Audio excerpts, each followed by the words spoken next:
Hoje faz 100 anos que nasceu José Saramago, um dos mais importantes escritores da língua portuguesa. Ele morreu em 2010 com 87 anos.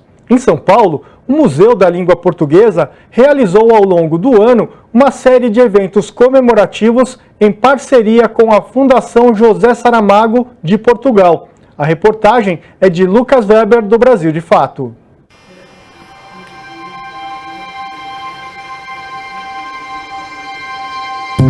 Pois eu chamo José de Sousa Saramago, mais conhecido por José Saramago.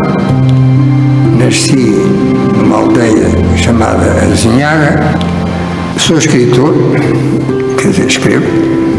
Tenho o privilégio infinito de viver daquilo que escrevo. E não sei se há mais alguma coisa para contar.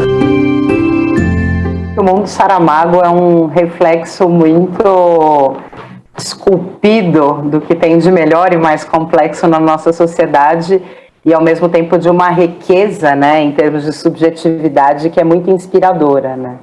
Então, para a gente, no Museu da Língua Portuguesa, poder integrar o centenário de Saramago, junto com a Fundação Saramago, foi mesmo, enfim, um privilégio, né? A gente pensou toda uma programação em parceria com a Fundação. A gente teve o prazer de contar com a própria Pilar Del Rio, né, que é presidenta da Fundação, para discutir e pensar, e a gente trabalhou ao longo desse ano com uma agenda muito clara, que era trazer que o Saramago não é um escritor difícil, não são todos os livros dele que são difíceis, né? O Saramago tem toda essa coisa da pontuação, muita gente resiste a falar, mas ele não usa vírgula, eu fico sem, né, com falta de ar e tudo mais. E a gente trouxe, por exemplo, os livros infanto-juvenis dele, para trazer, a partir de várias atividades educativas, de uma instalação, e também uma mesa com a própria Pilar e com o Milton Ratum, discutindo esse legado nesse contexto aí brasileiro muito particular que a gente viveu ao longo desse ano. My fellow citizens, like so many of you, I have gone blind. We're in a state of crisis. They're going to be here any minute. The decision to quarantine all those infected was not taken without careful consideration. Step down, ma'am. You're not blind. This vehicle is for the infected. No, you have to take me. Fine, have it your way.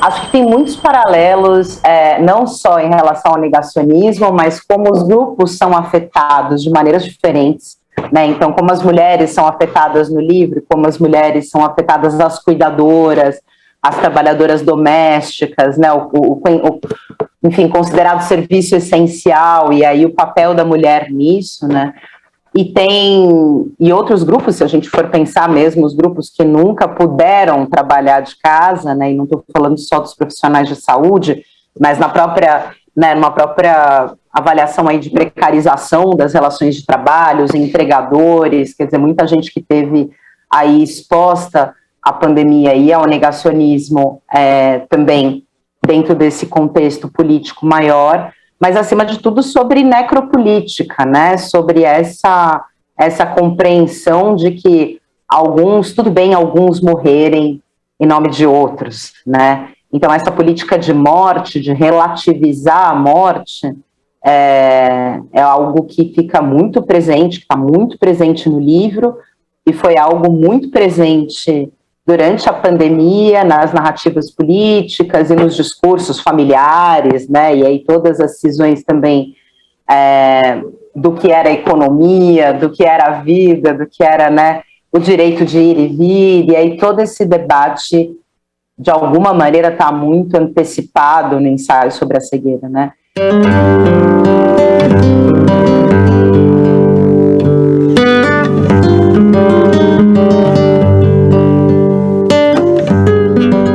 Da nossa ação, de fato, era mais algo que a gente identificou que era fundamental para o Brasil de 2022, que era um pouco esse resgate do sonho, esse resgate do horizonte, né? Esse resgate do desejo de sonhar.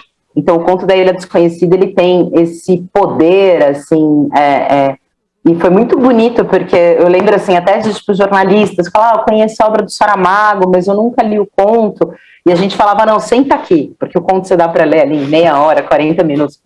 E aí as pessoas acabavam em prantos, assim, do tipo, eu quero sonhar, eu quero trocar, eu quero, né? Então ele tem essa